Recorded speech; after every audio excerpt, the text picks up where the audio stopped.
penyanyi toh? Oh bukan. Nah, kok bisa? Aisyahnya cuma itu. Lainnya itu nggak bisa. Terus dia bilang, nanti aku mau ini sunatan anakku. Nanti tak jemput ya, pokoknya harus nyanyi. Aku nanggap keroncong. Langsung dapat job. Keroncong Purnama Karya. Terus bilang, enak aja. Gue kan kagak bisa nih, gue ini kan gitu.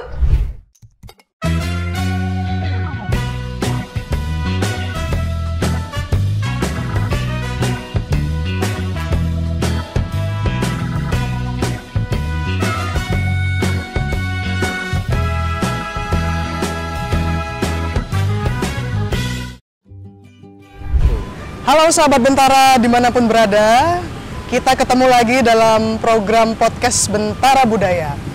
Kali ini teman-teman Bentara Budaya akan menemui seorang seniman yang multi talenta, seorang musisi keroncong yang selama hidupnya mendedikasikan karya-karyanya bagi lestarinya musik tradisi ini.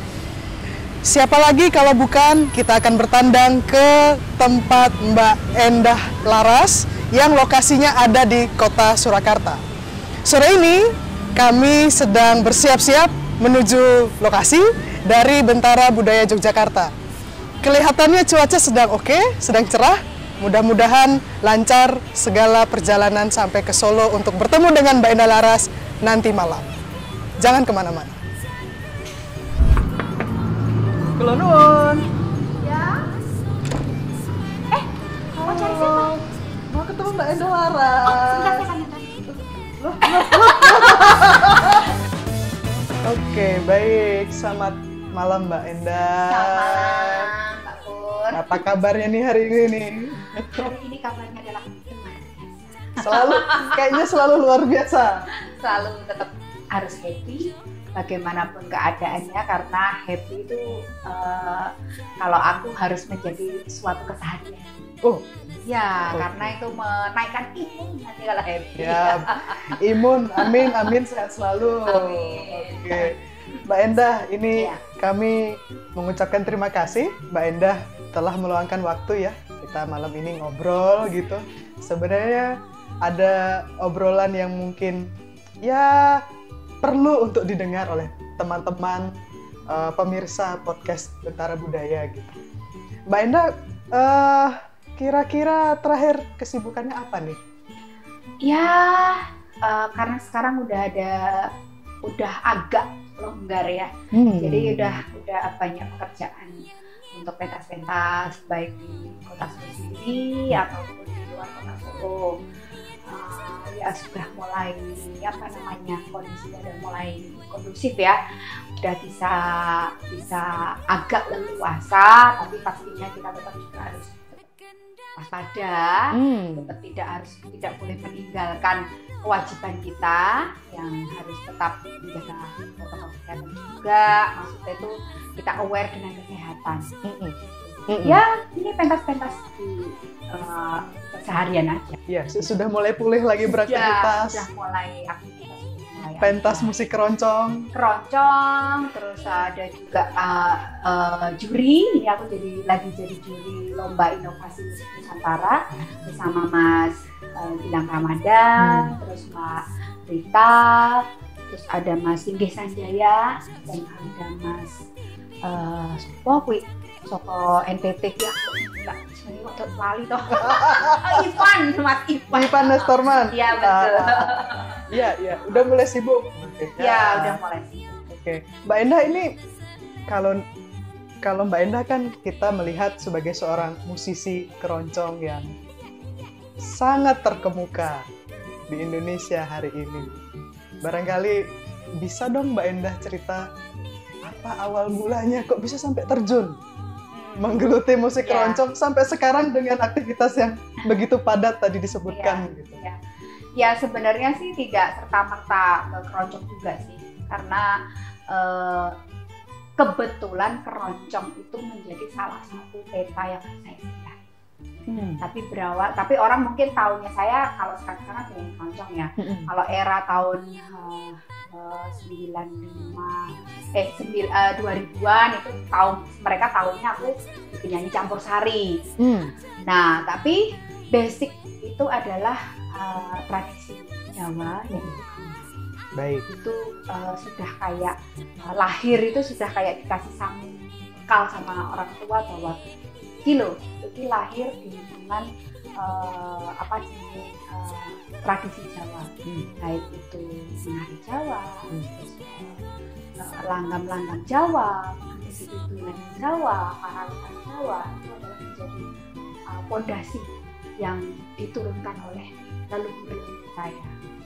Nah, dari berbekal itu semua kayak sudah menjadi darah daging gitu, mendarah daging. Dari kecil kayak dijerumuskan, bangun tidur ketemu dengan bapak main gitar. Oh begitu. Ya, bangun tidur terus lihat dengan suara gamelan. Terus bangun tidur ibu saya ngajar nari. Terus simbah saya kadang janturan wayang. Jadi itu sudah menjadi keseharian. Sehingga kayak menjadi apa ya, kayak kita bernafas saja. Kayak gini, wah ketemu ini, ketemu sudah alami gitu. Dan tidak hanya saya dan adik-adik saya juga sama mengikuti ritme keseharian dengan kesenian tradisi. Terpaksa lulus SD aku harus cabut dari itu semua karena aku harus pindah ke Jakarta mengikuti orang tua. Nah di sana menjadi apa ya, galau. Aduh kok ini aku yang kesehariannya mungkin bertemu dengan gamelan kok tiba-tiba nggak ketemu sama sekali. Jadi kangen malah dengan. Iya, jadi itu. Biasanya aku ketemu dengan tari kok aku nggak ketemu lagi. Nah akhirnya rasa minder itu langsung drop banget ke tingkat yang paling bawah banget, apalagi berbekal aku dari Solo itu kan medok banget. Nah, saat itu memang yang sering dibully itu orang Jawa. Oh begitu. Karena aku di SMP itu ada yang dari Batak, ada yang dari Aceh, ada yang dari Bima, ada yang dari Padang, dari multicultural banget. Tapi kenapa kok yang jadi ampuan kok masih Jawa dasar lu ya, Jawa kuat lu ya, medok banget tuh, kagak usah ngomong deh, ngomongnya nggak enak didengar, kayak gitu. Wah semakin drop. Nah terus tapi aku nggak bisa tinggal diam. Wah nggak bisa kayak gini nih, aku udah tergencet ke bagian paling bawah gitu. Suatu saat ada pembukaan ekstra paduan suara. Di situ memang SMP ku itu memang jawaranya paduan suara. Bahkan ketika lawan dengan sekolah-sekolah Kristen, sekolah-sekolah Katolik itu SMP ku 111 itu masih unggul. Jadi kita boleh bangga, saya alumni dari SMP 111 Komplek Pajak Jakarta Barat, Kemanggisan. Lengkap sebetulnya. Angkatan berapa? Aku masuk tahun 89. Oh oke. 89 terus lulus berarti pada 92. Masuk SMA lulus 95. Jadi katanya sudah angkatan menjelaskan secara tersirat usianya Mbak Enda. Tingkat kematangan.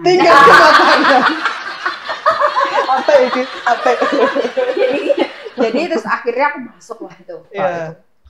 Itu bertahap sampai sesi 1, 2, 3 gini sampai gini. Akhirnya masuk. Nah di situ langsung wah gila tuh, dasar tuh yang Jawa kuat itu bisa masuk tuh paduan suara kayak gitu. Nah itu langsung kayak di switch gini dari lagunya langgam Jawa gini kok tiba-tiba langsung lagunya lagu-lagu perjuangan, lagu wajib nasional yang buat lomba-lomba kan seperti itu, lagu vokal grup, lagu gini.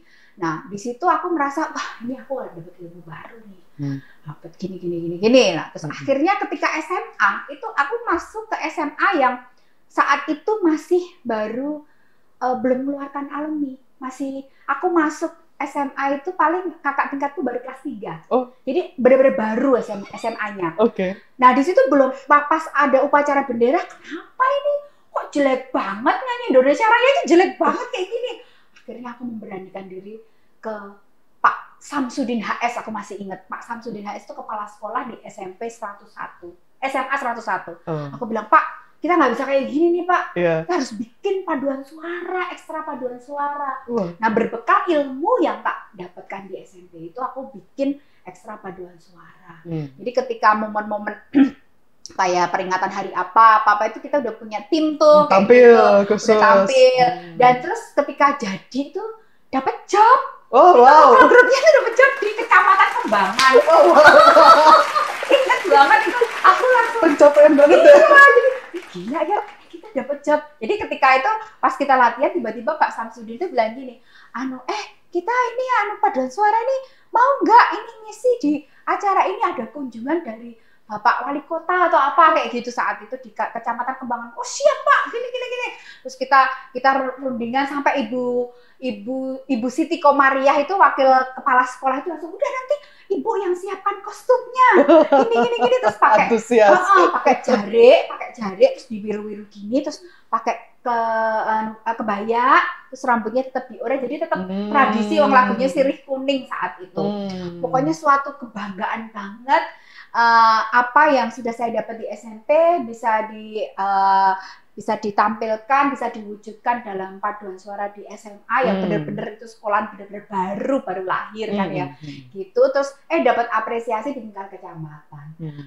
Lah lulus SMA pulanglah ke Solo. Cita-cita dulu ini lagi nih muncul lagi mau sekolah di STSI saat itu isi belum ada STSI. Jurusannya tari lah, aku kan suka nari ini ya. Kenapa aku milih tari? Karena di dalam tari itu kita juga belajar karawitan tari, nembangnya juga kayak gini. Ketika di karawitan itu kan enggak, jadi nggak belajar narinya, tetap ngulik. Tapi ketika di tari itu karawitan tari tetap dapat kita. Makanya aku maunya yang komplit di tari gitu. Nah terus baru masuk kayak gitu, tiba-tiba udah nggak kuat karena injeksi olah tubuh. Junjung, jajar, tepuk kayak gitu, nggak kuat badanku beratnya 90. Jadi mungkin cuma masuk berapa bulan ya waktu itu ya. Dan ada salah satu temanku namanya Mbak Ruri, terus Mas Hendoh kayak gitu tuh tukang gotong ketika aku semaput, pingsan ketika injeksi olah tubuh itu kan kadang-kadang udah nggak kuat ngomong gitu tuh, bruk gitu, terus mereka yang geret gitu. Nah di situ terus aku tapi sambil ketemu dengan yang namanya keroncong. Nah, jadi itu tuh beriringan ketika aku mau masuk STSI, aku pindahan dari Jakarta, itu yang ngangkut barang-barangku itu supir truknya itu dia bilang, karena aku mandi kan sambil nyanyi-nyanyi, ya neng tawa ngono lintang sayur. Mbak penyanyi no? Oh bukan. Nah, kok bisa? Aisyahnya cuma itu. Kayaknya itu nggak bisa. Terus dia bilang, nanti aku mau ini sunatan anakku. Nanti tak jemput ya, pokoknya harus nyanyi. Aku nanggap keroncong. Langsung dapat job. Keroncong Purnama Karya. Terus bilang, enak aja. Gue kan nggak bisa nih, gue ini kan gitu. Gue bukan penyanyi nih Pak. Bergaya anak Jakarta. Hatinya pada telung dino ning Jakarta ngomong Jawa kagok. Ya wes, kalau nggak mau nanti nggak tak angkut. Kok diangkut? Ya udahlah. Dalam hati nih, alah paling dia juga lupa. Paling juga nggak mau jemput. Nggak taunya 2 minggu itu benar-benar dijemput. Wah, benar-benar dijemput. Terus, lah Pak, saya pakai baju apaan gitu? Udah terserah aja nggak apa-apa. Terus pokoknya asal aja, udah pakai sneakers, pakai jeans, pakai kaos, t-shirt gitu. Udah jalan. Nah, saat itu dijemput pakai kendaraan yang namanya Tiger 2000. Itu Honda Tiger 2000. Nah, makanya ketika nyanyi keroncong pertama itu terkenalnya Enda Laras Tiger 2000. Itu gara-gara itu. Tapi benar di era yang 95 tuh kalau tahu, oh Enda Laras si Tiger 2000 itu tau kayak gitu. Dan ya pas loh, itu kan kendaraannya besar ya. Nah, terus nyanyilah, setelah nyanyi terus aku bisanya juga cuma Neneng Tawang itu. Nah, terus disamperin lah sama siapa jenenge itu, sama si MC-nya. Mbak. Besok ada acara enggak? Wah, bergulir langsung itu. Ada acara apa?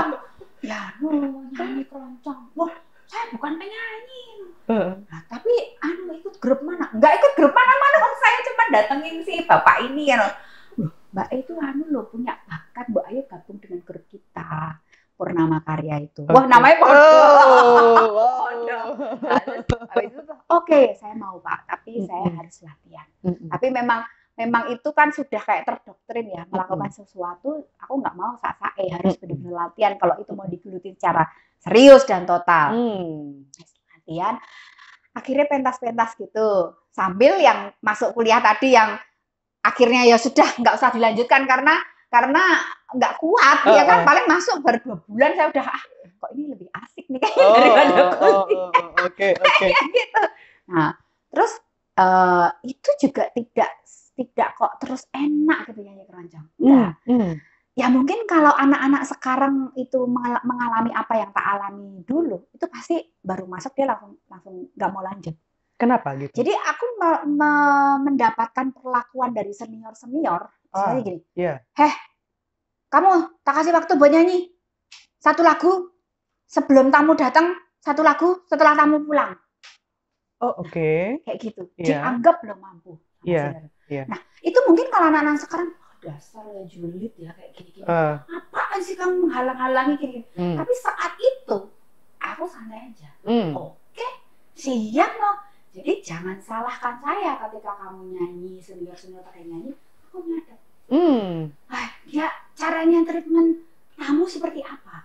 Oh baik. Itu tak pakai buat catatan tumpul. Oh baik. Gini. Terus si artis ini, penyanyi ini dia kalau mentreatment tamu supaya gini, bikin hiruk pikuk, bikin meriah, menarik perhatian, gini, si ini begini, caranya MC begini. Nah itu aku belajar semua.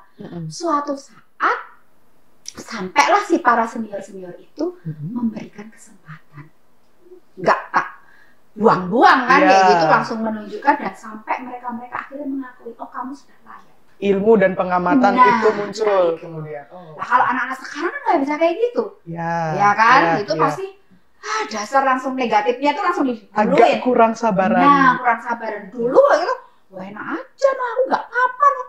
2 lagu udah bayaran, aku pikirnya gitu ya. Udah bayaran. Bener. Tapi memanfaatkan momen itu menjadi tempat untuk belajar. Nah Mbak Endah juga kalau nggak salah belajar dengan para maestro juga kan? Ada gesang, ada Muwajinah. Mbah Gesang itu aku pernah beberapa kali bertemu ketika menyanyi.